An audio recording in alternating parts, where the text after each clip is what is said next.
जय हिंद साथियों। तो स्वागत है एक बार फिर से आपके अपने YouTube channel Ravinder PC learning पर। तो जैसा कि आपको पता है, कंप्यूटर की क्लास अपनी बिल्कुल जीरो लेवल से चल रही है और आज हमारी कंप्यूटर की दूसरी क्लास है। तो आज हम बात करेंगे कंप्यूटर की जो दूसरी क्लास है उसमें कंप्यूटर की पीढ़ियों के बारे में। तो कंप्यूटर की पीढ़ियाँ, कितनी पीढ़ियाँ हैं, क्या क्या उसमें आविष्कार हुए, ये सब इस क्लास में हम बात करने वाले हैं। तो बने रहिए इस क्लास के साथ। इससे पहले यदि आप चैनल पर नए हैं तो चैनल को सब्सक्राइब ज़रूर करें और वीडियो को लाइक करें, अपने दोस्तों में शेयर करें। तो चलिए हम आज की कंप्यूटर की क्लास का आगाज़ करते हैं। तो कंप्यूटर की पीढ़ियाँ, तो कंप्यूटर की जो पीढ़ियाँ हैं उसको 5 पीढ़ियों में बांटा गया है। कंप्यूटर की पीढ़ियाँ कितनी है? 5 पीढ़ियाँ हैं, जिसमें हम सबसे पहले पढ़ेंगे प्रथम पीढ़ी के बारे में। तो ये कंप्यूटर की पीढ़ियों का प्रश्न सभी प्रकार की जो प्रतियोगी परीक्षाएं होती हैं उनमें आता रहता है। तो कंप्यूटर की 5 पीढ़ियाँ हैं। पहली पीढ़ी है 1942 से 55 तक। जो पहली पीढ़ी का समय है वो 1942 से 55 तक है। तो इसमें क्या क्या चीज़ें उपयोग में आई, कौन कौन से स्टोरेज डिवाइस हुए, उसके बारे में हम बात करेंगे। तो सबसे पहले पढ़ते हैं प्रथम पीढ़ी में स्विचिंग डिवाइस के बारे में। तो वैक्यूम ट्यूब, इसका जो प्रयोग है वो पहली पीढ़ी में हुआ था। वैक्यूम ट्यूब का प्रयोग पहली पीढ़ी में हुआ था। इसमें स्टोरेज के रूप में बात करें तो मैग्नेटिक ड्रम का प्रयोग हुआ था। इसके और मुख्य बिंदु क्या क्या है उनके बारे में भी बात करेंगे। अब इनपुट हेतु पंच कार्ड का प्रयोग हुआ। जो पंच कार्ड है उसका प्रयोग है वो पहली पीढ़ी में हुआ था। प्रोसेसिंग स्पीड, इसमें जो कंप्यूटर थे उनकी प्रोसेसिंग जो स्पीड है वो धीमी थी। आकार बहुत बड़ा था। जो कंप्यूटर है उनका आकार है वो बहुत बड़ा था। मशीनी और असेंबली भाषा, जो कंप्यूटर की भाषाएं हैं उनका प्रयोग हुआ था, मशीनी और असेंबली भाषा का प्रयोग।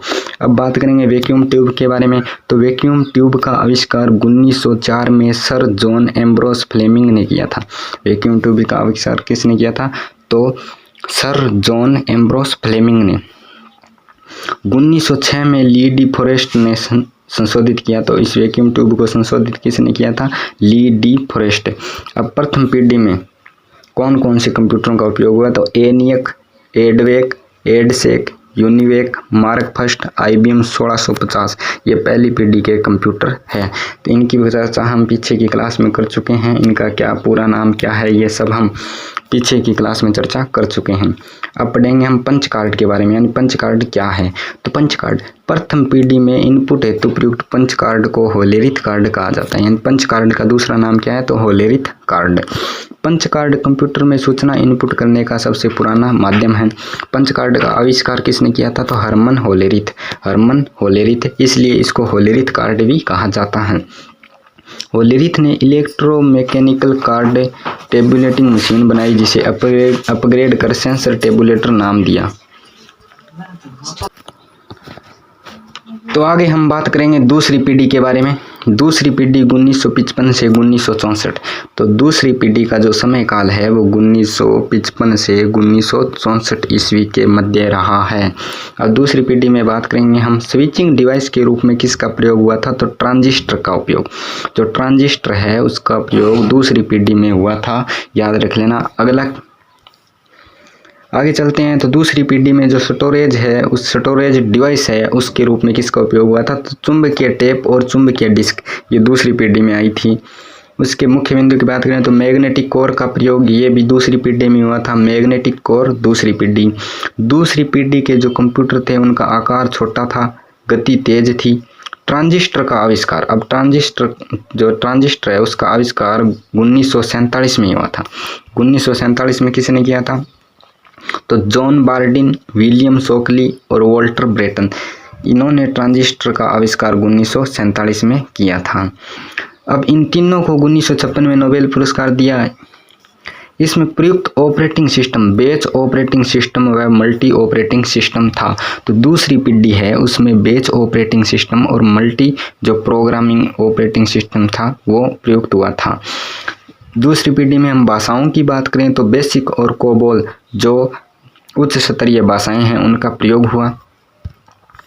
अब इनमें हम कौन कौन से जो कंप्यूटर है वो उपयोग में लिए गए दूसरी पीढ़ी में? तो IBM 700, IBM 1401, IBM 1600, CDC 3600, ये जो कंप्यूटर है इनका प्रयोग हुआ था दूसरी पीढ़ी में। अब IBM है वो 1401 में नेपाल से लाया गया पहला कंप्यूटर था। ट्रांजिस्टर सेमीकंडक्टर से बना सॉलिड स्टेट डिवाइस है। तो ट्रांजिस्टर है वो किससे बनता है? सेमीकंडक्टर से बनता है। जो दूसरी पीढ़ी थी उसमें बाइनरी लैंग्वेज के बाद असेंबली लैंग्वेज, तो असेंबली भाषा है उसका प्रयोग दूसरी पीढ़ी में भी हुआ था, पहली पीढ़ी में भी हुआ था। असेंबली भाषा का जो कोड होता है उसको निमोनिक्स कोड कहते हैं।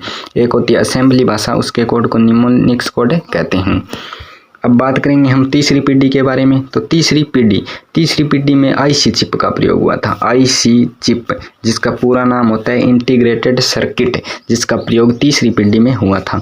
इसमें स्टोरेज के रूप में मैग्नेटिक कोर का उपयोग हुआ था। तीसरी पीढ़ी में मैग्नेटिक कोर का उपयोग हुआ था।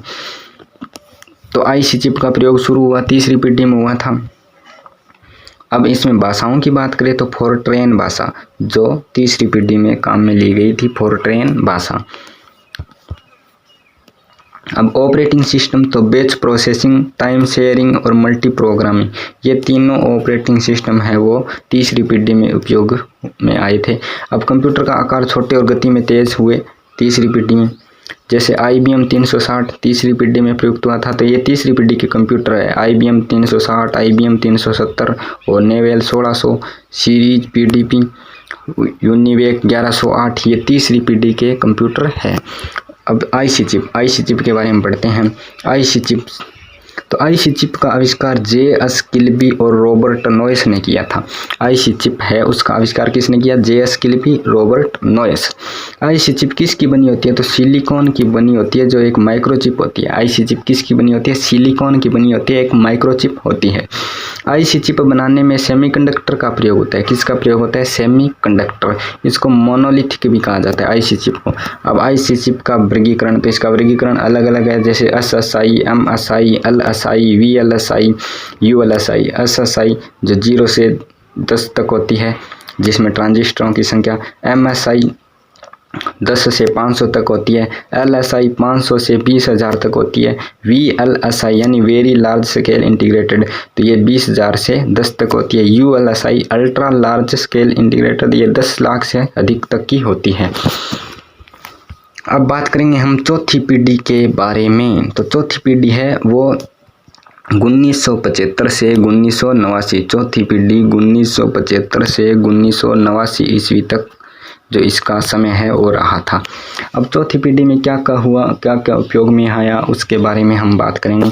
तो चौथी पीढ़ी में जो स्विचिंग डिवाइस के रूप में VLSI, ये चौथी पीढ़ी में प्रयोग हुई थी VLSI, और पांचवी पीढ़ी में जो VLSI है इसको ULSI में बदल दिया। अब इसमें स्टोरेज की बात करें तो सेमीकंडक्टर मेमोरी, ये चौथी पीढ़ी में उपयोग में आई थी। सेमीकंडक्टर मेमोरी चौथी पीढ़ी में उपयोग में आई थी। अब पूछ ले कि कंप्यूटर की क्रांतिकारी परिवर्तन की पीढ़ी किसे कहते हैं? तो चौथी पीढ़ी को कहते हैं। कंप्यूटर की जो क्रांतिकारी परिवर्तन की पीढ़ी है वो चौथी पीढ़ी को कहते हैं। टाइम शेयरिंग ऑपरेटिंग सिस्टम और रियल टाइम ऑपरेटिंग सिस्टम चौथी पीढ़ी में उपयोग में आए थे। टाइम शेयरिंग ऑपरेटिंग सिस्टम और रियल टाइम ऑपरेटिंग सिस्टम चौथी पीढ़ी में उपयोग में आए थे।